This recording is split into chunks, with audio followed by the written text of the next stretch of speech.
The sexual assault and murder of a medical student. The assault on the 31-year-old has reignited national outrage. The brutality that happened in Kolkata resonates with every female doctor in all corners of India. हमें एक बार दिखाओ, हमारी बच्ची का मुंह एक बार दिखाओ. This video is one of the toughest I've ever made so far. I'll be sharing my opinions with a heavy heart in this video. As it can be seen from the thumbnail, it is a very sensitive topic for many. The distressing, traumatizing and gut-wrenching murder and case in Kolkata. But let me tell you this, it's not just a simple case of murder and there's so much more underneath the surface. The truth has been deliberately hidden, with the victim's parents being misled into believing that their daughter committed a suicide when it was clearly a murder. And it does not stop there. The evidence was tampered with. There has been a blatant attempt to cover up the agonizing crime. Someone is being protected. As I was digging into the case, I uncovered extremely shocking details. She was a 31-year-old trainee doctor at RG Kar Medical College in Kolkata, working on her postgraduate training. On the morning of 9th August 2024, parents of the victim received a call from the college saying their daughter's health got worse and they should come immediately. Shortly after, they received another call. This time they were told that she had tragically committed suicide. When the parents arrived and requested to see their daughter's body, they were refused. After 3 excruciating hours of waiting, the victim's father was finally allowed to see her. The moment he saw her, it was clear that this was no suicide. Now, I do not have the courage to describe the condition of the victim's body, but you must listen to this news clip.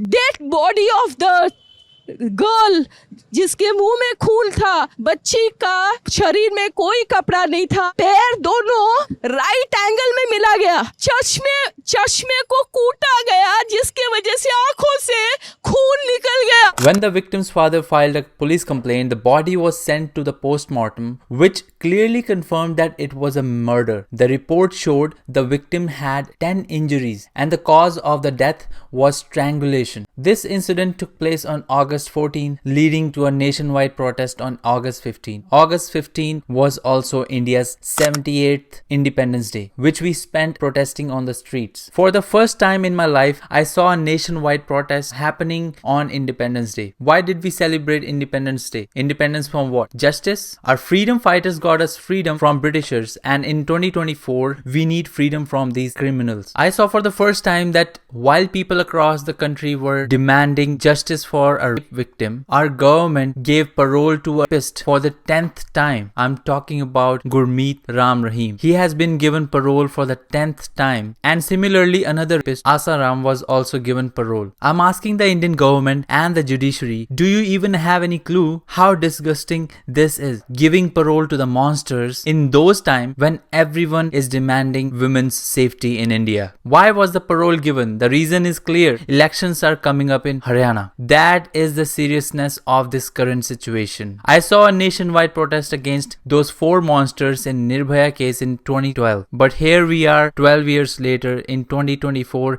it even got worse. The Kolkata police, who should have been quick and thorough in their investigation, registered it first as an unnatural death. It wasn't until the family filed a complaint that it changed to a case of murder and rape. CCTV footage showed a man, Sanjay Roy, roaming in the hospital's corridors in the early hours of the morning. This man worked as a civic volunteer in the hospital. He had a history of violence, including an incident where he beat his pregnant wife. Yet, no action was taken against him, and despite this, he was working with the police. When the police investigated further, they found a crucial evidence, a Bluetooth earplug which matched with Sanjay's phone. The autopsy report hinted involvement of multiple people. This led to a widespread belief that the true culprits were still roaming free. This investigation was a total flop. The principal of medical college, Dr. Sandeep Ghosh, who should have been held accountable, instead tried to blame the victim, stating it was irresponsible for a girl to be alone at night. People started protesting, demanding his removal,